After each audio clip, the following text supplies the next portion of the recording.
মৃত্যুর পর ভগবান শ্রীকৃষ্ণের কোন অঙ্গটি পড়েনি জানেন? ভগবান শ্রীকৃষ্ণ হলেন ভগবান বিষ্ণুর অবতার, সেই জন্য শ্রীকৃষ্ণকে আমরা ভগবান রূপে পূজা করে থাকি।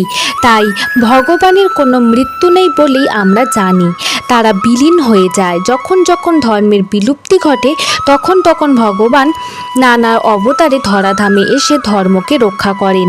তাই অনেকে মনে করেন যে শ্রীকৃষ্ণের মৃত্যু হয়নি, আবার অনেকে মনে করেন যে শ্রীকৃষ্ণের মৃত্যু হয়েছিল এবং তার অন্তিম সংস্কারও করা হয়েছিল এবং ওই সময় নাকি তার একটি অঙ্গ পুড়ে যায়নি।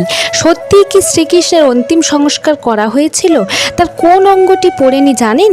অনেকেই মনে করেন শ্রীকৃষ্ণের পবিত্র শরীরটি বৈকুণ্ঠে ফিরে যায়, আবার অনেকে মনে করেন শ্রীকৃষ্ণের অন্তিম কাজ করেন পাণ্ডবেরা এবং তখন তার অন্তিম কাজ শেষ হওয়ার পরে তার দেহ পুড়ে গেল, তার হৃৎপিণ্ড নাকি পুড়ে যায়নি।